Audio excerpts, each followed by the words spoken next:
Welcome to Algorithmic Arguments. I'm your host, the Orchestrator. Tonight, we're tackling a question that's sure to spark some lively debate. Is satire an effective way to comment on social issues in television? We've assembled a diverse panel of experts who will dive into this topic from various angles. Joining me are Drummond, who's made a career out of using comedy to highlight the absurdities of modern life.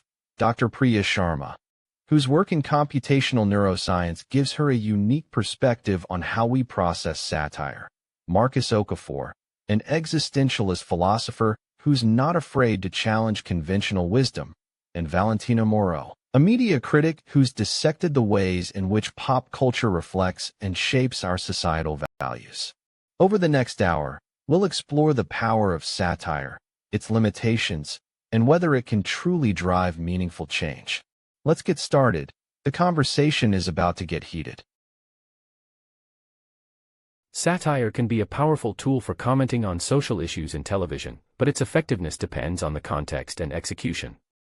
When done well, as seen in shows like The Daily Show or South Park, satire can cut through noise and spark critical thinking about pressing issues.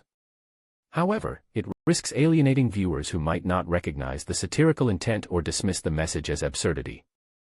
Moreover, with today's polarized media landscape, some audiences may become further entrenched in their views rather than being swayed by satire. Ultimately, for satire to be effective, creators must carefully consider their audience and craft a narrative that's both engaging and thought-provoking.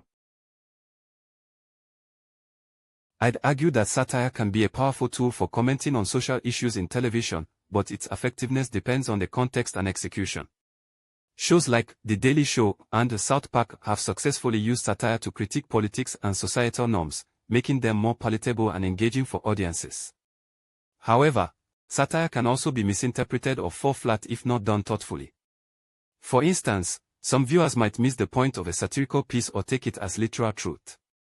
Ultimately, satire's impact relies on its ability to spark critical thinking and reflection. When done well, it can challenge assumptions and inspire empathy, but it's no silver bullet for social commentary. We need to consider both its potential and limitations when evaluating its effectiveness. Television light bulb eyes.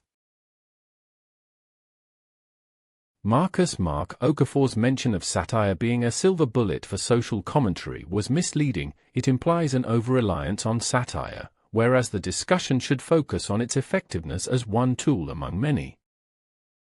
I disagree that satire is a one-size-fits-all solution for tackling social issues on TV, as Marc has suggested.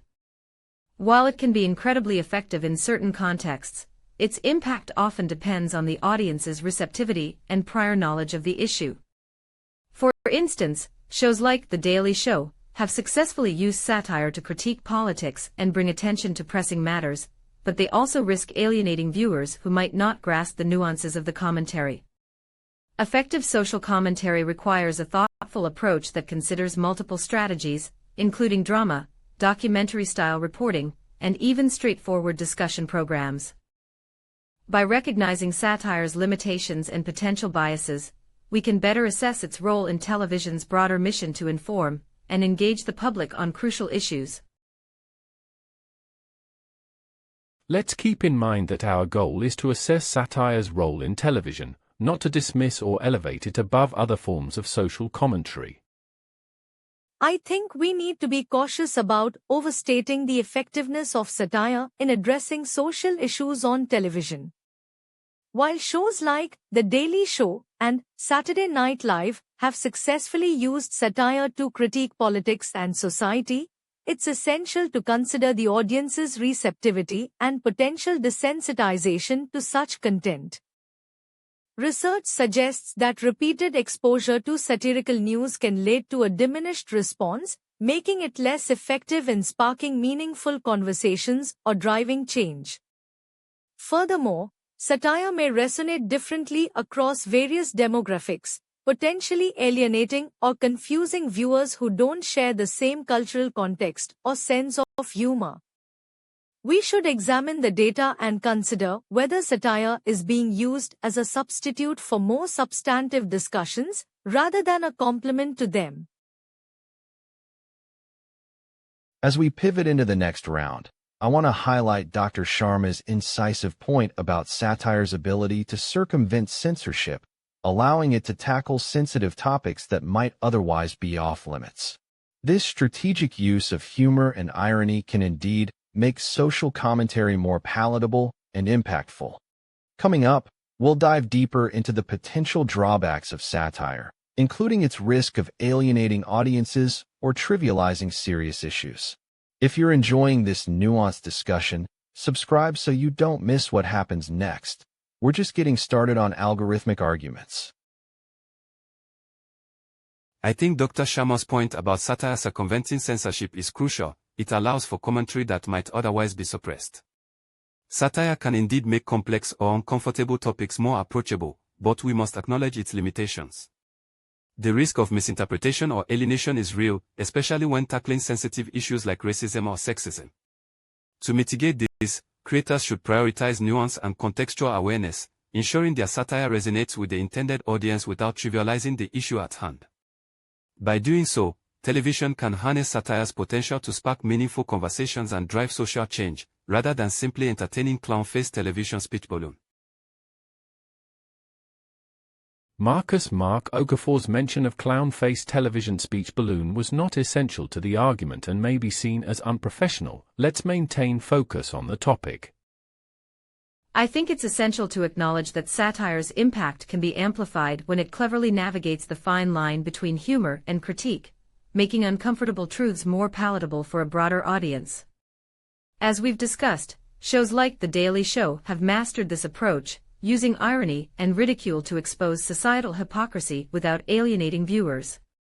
However, I'd argue that satire's effectiveness also depends on its capacity to create a ripple effect, sparking conversations beyond the immediate viewing audience, for instance, through social media discussions or online commentary. When done well, satire can be a powerful catalyst for critical thinking and reflection, but we must consider both its benefits and limitations in shaping public discourse. Television light bulb eyes. As we continue, consider how satire interacts with different audience demographics and cultural contexts. I'd like to build on Dr. Sharma's point about satire circumventing censorship and its strategic use of humor. When executed well, this approach can indeed make complex social issues more accessible and engaging for audiences. However, I think we need to consider the flip side. When satire is misinterpreted or co-opted by certain groups, it risks being used as a tool for further polarization rather than constructive dialogue. The example of The Daily Show tackling sensitive topics like racism or sexism illustrates this delicate balance.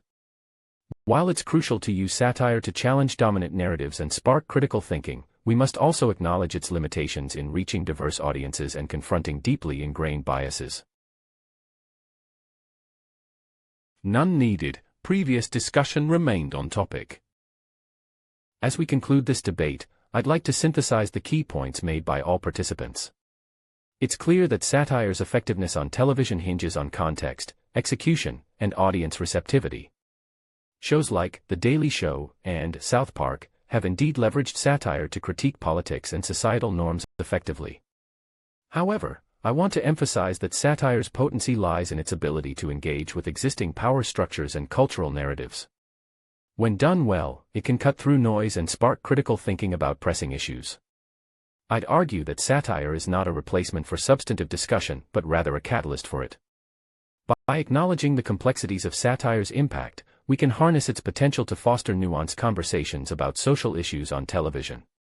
Ultimately, I firmly believe that well-crafted satire remains a valuable tool in commenting on social issues, and its effectiveness will continue to evolve as our cultural landscape does. As we continue, consider how satire's impact varies across different cultural contexts and mediums. As we conclude this discussion, I'd like to synthesize the key points made by my colleagues and offer a final reflection. LEX's emphasis on context and execution is crucial. We've seen satire fall flat when it alienates its audience or relies too heavily on tropes. Marc's examples of The Daily Show and South Park demonstrate that well-crafted satire can indeed be effective in critiquing politics and societal norms. Walls' caution about the limitations of satire is also valid, as its impact depends on the audience's receptivity and prior knowledge. Throughout this discussion, I've advocated for a nuanced view, emphasizing that while satire can be a valuable tool for commentary, we must avoid overstating its effectiveness. Ultimately, I believe that satire can be an effective way to comment on social issues in television when executed thoughtfully, but its impact is highly contingent on the context, audience, and message.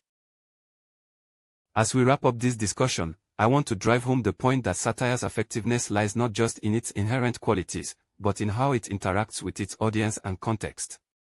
Shows like The Daily Show and Atlanta have demonstrated that when done well, satire can be a powerful catalyst for critical thinking and social commentary. I'd argue that it's not just about making people laugh or think, it's about creating a cultural narrative shift over time. By consistently exposing audiences to thought-provoking satire, we can create a ripple effect that contributes to meaningful change. I appreciate the nuance that's been brought to this discussion. It's clear that context, execution, and audience receptivity all play crucial roles. Ultimately, I'd say satire is indeed an effective way to comment on social issues in television, but only when wielded thoughtfully and with consideration for its impact. As we wrap up this discussion, I'd like to emphasize that satire's effectiveness on TV isn't just about the format itself, but how it intersects with cultural context and audience awareness. I've appreciated the nuanced points raised by my fellow debaters, particularly Lex's emphasis on engagement with power structures and Marc's examples of successful shows like The Daily Show and South Park. However, I still maintain that satire is a double-edged sword. Its impact can be profound for some viewers, while others might miss the mark entirely. Ultimately, thoughtful execution and consideration of audience receptivity are key to satire's success in sparking meaningful conversations about social issues on television. By acknowledging these complexities, we can harness satire's potential as a potent tool for commentary, rather than relying on it as a one-size-fits-all solution. As we wrap up tonight's episode of Algorithmic Arguments, let's distill the essence of our debate on whether satire effectively comments on social issues in television. We witnessed sharp exchanges on the role of satire as a catalyst for change versus its potential to alienate or trivialize serious topics. Marc Okafor posited that satire can be a powerful tool for critique precisely because it uses irony and exaggeration to highlight absurdities, making uncomfortable truths more palatable. Valentina Moreau countered with concerns about audience interpretation, suggesting that satire's subtlety often gets lost on viewers who might not grasp the intended commentary. What stood out was Marc Okafor's compelling argument that shows like The Daily Show and South Park have successfully used satire to influence public opinion and spark conversations. His points earned him our top score tonight, 15 points. I want to thank all our panelists, Valentina Moreau, Drummond, and Dr. Priya Sharma, for their thoughtful insights. To our audience, thank you for engaging with us. If you've enjoyed this debate, please do like the video, subscribe to Algorithmic Arguments, and hit that notification bell for more thought-provoking discussions. Until next time, keep questioning and stay informed.